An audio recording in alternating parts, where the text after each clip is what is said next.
বাংলাদেশ জামায়াতে ইসলামের গঠনতন্ত্রটা আমার নজরে আসলো, সর্বশেষ সংস্করণ যেটা সেটা। এখানে হয়তো অনেকে থাকতে পারেন বাংলাদেশ জামায়াতে ইসলামের কর্মী, বা এখানে না থাকলেও অনলাইনে যখন আলোচনা যাবে অনেকে হয়তো দেখবে। মূলত ধন্যবাদ জানানোর জন্য, আগেই বলেছি ধন্যবাদ জানানোর জন্য কথাটা আমি টানছি।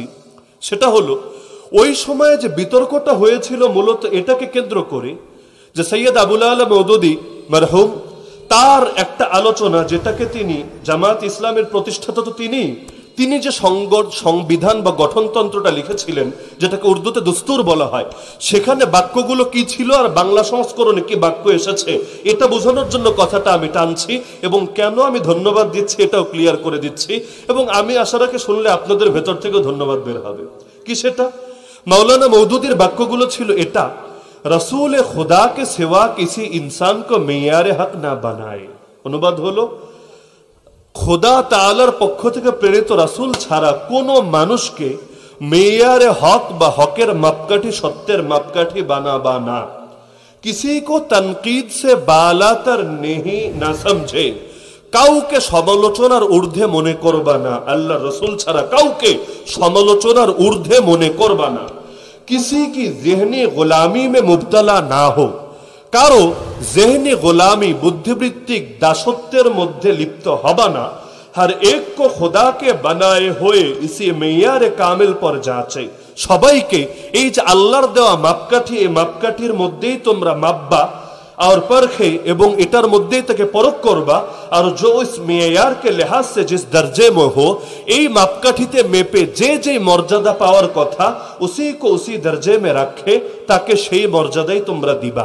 এই বাক্যটা নিয়ে আমাদের আলেমরা 100 বছর আগ থেকেই যে আপত্তিগুলো করে আসছেন, এক নম্বর আপত্তি হলো এই যে বাক্যটা যে রাসূল ছাড়া কাউকে সমালোচনার ঊর্ধ্বে মনে করবা না। উর্দু বাক্য হলো কিসি কো তানকিদ সে বালাতার না সমঝে।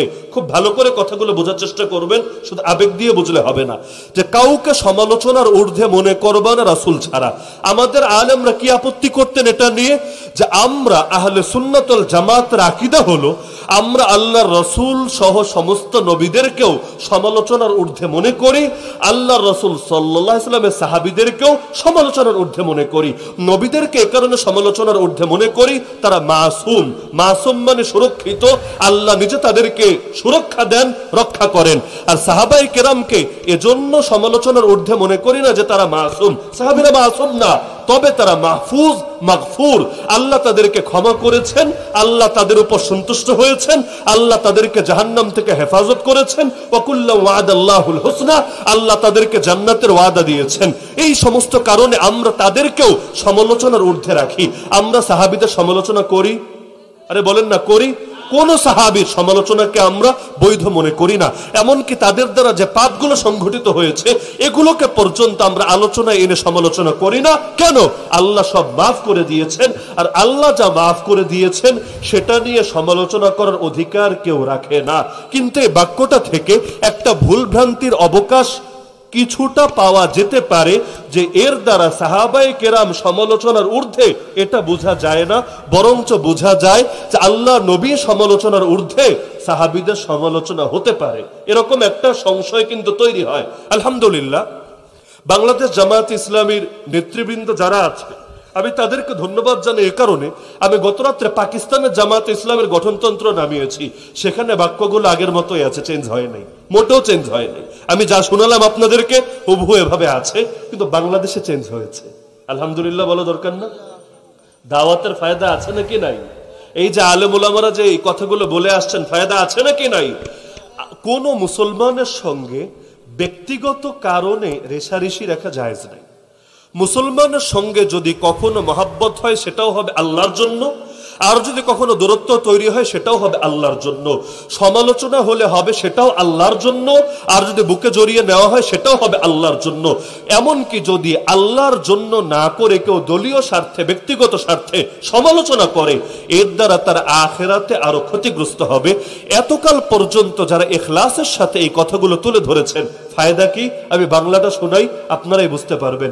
বাংলায় 6 নম্বর পয়েন্টে গঠনতন্ত্র শুরুতেই দেখবেন আকীদা আছে। আকীদায় প্রথমে তো লা ইলাহা ইল্লাল্লাহর অংশ, তারপর মুহাম্মাদুর রাসূলুল্লাহ অংশ। সেই মুহাম্মাদুর রাসূলুল্লাহর অংশে আলোচনা করতে গিয়ে 6 নম্বর পয়েন্টে বলা আছে, 2020 সংস্করণ হাতে নিলে আপনারা পেয়ে যাবেন, যে মুহাম্মাদুর রাসূলুল্লাহ সাল্লাল্লাহু আলাইহি ওয়াসাল্লামের জীবন চরিত্রকে কোরআনের বাস্তব ব্যাখ্যা এবং উহাকে সকল ব্যাপারে সত্যের একমাত্র মাপকাঠি হিসাবে মানিয়া লওয়া, আল্লাহ তাআলার রাসূল সাল্লাল্লাহু আলাইহি ওয়াসাল্লাম ব্যতীত আর কাহাকেও ভুলের ঊর্ধ্বে মনে না করা। উর্দুতে ছিল আল্লাহ রাসূল ছাড়া কাউকে সমালোচনার ঊর্ধ্বে মনে না করা, বাংলায় লেখা হলো আল্লাহ রাসূল ছাড়া কাউকে ভুলের ঊর্ধ্বে মনে না করা। দুইটা কি এক কথা না আলাদা কথা? পুরাই আলাদা কথা। রাসূল ছাড়া কাউকে সমালোচনার ঊর্ধ্বে মনে না করা, এটা বললে আপত্তি আছে, কিন্তু রাসূল ছাড়া কাউকে ভুলের ঊর্ধ্বে মনে না করা, এটা যদি বলে কোনো আপত্তি আসে না। কারণ আমরাও এটাই বিশ্বাস করি যে আল্লাহ রাসূল ছাড়া আর কেউ ভুলের ঊর্ধ্বে না। রাসূলের ক্ষেত্রে ডাইরেক্ট ওহী চলে আসে, তিনি যদি অন্য সিদ্ধান্ত নিতেও চান আল্লাহ নিজে ওহী দিয়ে তাকে সতর্ক করে দেন। কিন্তু রাসূলের পর যেহেতু কারো কাছে ওহী আসে না, সুতরাং রাসূলের পরে কোনো সাহাবীকেও আমরা ভুলের ঊর্ধ্বে জিন্দেগিতেও আমরা প্রচার করি না। তাহলে বাংলায় বাক্যটা সহি হয়েছে নাকি হয় নাই? যদিও এটা উর্দের অ্যাকুরেট অনুবাদ কিন্তু হয় নাই। আরে অ্যাকুরেট অনুবাদ লাগবে না, কারণ দল পূজা নেতা পূজা না, বরং সব ক্ষেত্রে ইসলামের অনুসরণ, হক থাকবে সবকিছুর উপরে, নেতা বা দল কখনো হকের উপরে যাবে না। এই যে পরিবর্তন হলো, এর জন্য আলহামদুলিল্লাহ বলা দরকার না? আমার গতকালই নজরে এসেছে, আগে আসলে আমি আগেই বলতাম। দ্বিতীয় বিষয় হলো, উর্দুতে বলা ছিল যে রাসূল ছাড়া কোনো মানুষকে সত্যের মাপকাঠি বলবা না, রাসূল ছাড়া কোনো মানুষকে সত্যের মাপকাঠি বলবা না। এটা শুনলে আপত্তি আসতো কেন? কারণ আল্লাহ নিজে সূরা বাকারায় সাহাবীদেরকে ঈমানের মাপকাঠি বলেছেন। কোথায়? আল্লাহ বলেছেন ফাইন আমানু বিমিথলি মা আমানতুম বিহি ফাকাদ ইহতাদাও। মানুষ যদি সেভাবে ঈমান আনতে পারে যেভাবে তোমরা সাহাবীরা ঈমান এনেছো, তবেই তারা হেদায়েত প্রাপ্ত হবে। তাহলে আল্লাহ তাআলা হেদায়েতের জন্য মাপকাঠি বানালেন সাহাবীদের ঈমানকে। তাহলে মাপকাঠি বানিয়েছেন কে? আরে মাপকাঠি বানিয়েছেন কে? তো যদি বলেন রাসূল ছাড়া কোনো মানুষকে হকের মাপকাঠি বানাবা না, তাহলে কেমন যেন সাহাবীরা আউট হয়ে যায়, সাহাবীদের সঙ্গে সাংঘর্ষিক হয়। আপত্তি আসে না কি আসে না? আসে। কিন্তু বাংলায় দেখেন সুন্দর কৌশলের সাথে আপত্তিটা পাশ কাটিয়ে দেওয়া হয়েছে। কিভাবে? মুহাম্মদ সাল্লাল্লাহু আলাইহি ওয়াসাল্লামের জীবন চরিত্রকে, রাসূলকে ডাইরেক্ট বলেন, রাসূলের জীবন চরিত্রকে, জীবন চরিত্র মানে সিরাত, জীবন চরিত্র মানে সুন্নত, জীবন চরিত্র মানে রাসূলুল্লাহর আদর্শ। আল্লাহর রাসূলের জীবন চরিত্রকে কোরআনের বাস্তব ব্যাখ্যা, এটা কিন্তু উর্দুতে নাই। কোরআনের বাস্তব ব্যাখ্যা, আমরা কিন্তু এটা বিশ্বাস করি কোরআনে যা আছে এর ব্যাখ্যাই হলো নবীর জীবন। কানা খুলুকুহু আল কোরআন। আম্মা জান আয়েশা বলে গিয়েছেন এই কথা যে আল্লাহর রাসূলের জীবন আদর্শ হলো হুবহু কোরআন। তাহলে এই যে কথাটা বাড়ানো হলো যে রাসূলের জীবন চরিত্রকে আমরা মনে করব কোরআনের বাস্তব ব্যাখ্যা, এবং উহাকে মানে এই যে কোরআনের বাস্তব ব্যাখ্যা যা আল্লাহর রাসূলের জীবন চরিত্র, সেটাকে সত্যের একমাত্র মাপকাঠি হিসাবে গণ্য করব। এখন আপনি বলতে পারেন তাহলে সাহাবীরা, একটু আপত্তি সাহাবীদের ব্যাপারে থাকে কিনা? হ্যাঁ, পরবর্তী বাক্যে আবার সেটাও দূর হয়ে যায়। কিভাবে? যে লাস্টে গিয়ে বলা হচ্ছে প্রত্যেককেই আল্লাহর দেওয়া এই মাপকাঠিতে যাচাই ও পরখ করে যার যে মর্যাদা তাকে সেই মর্যাদা দেব।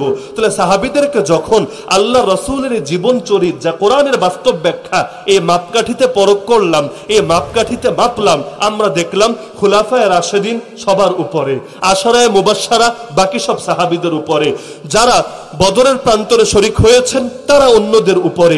এভাবে যেতে যেতে যেই সাহাবীর যে মর্যাদা আমরা তাদেরকে সেই মর্যাদা দিলাম। আপত্তি ডিসমিস হয়েছে কিনা? সমালোচনা ফিনিশ হয়েছে কিনা? তাহলে আমি অবাক হয়ে লক্ষ্য করলাম যে এই সংস্করণটা তো আরো আগে, তাহলে এই যে বিতর্কটা হলো 6-7 মাস আগে, তাহলে যারা এই বিতর্কে কাদা ছোড়াছুরি করেছে তারা কি আধুনিক সংস্করণটা পরে দেখে নাই? যদি পরে দেখতো তাহলে কিন্তু কথা এত বাড়ার কোনো দরকারই ছিল না, কারণ যেটা ভুল, ভুলকে ভুল বলতে কোনো দ্বিধা নাই।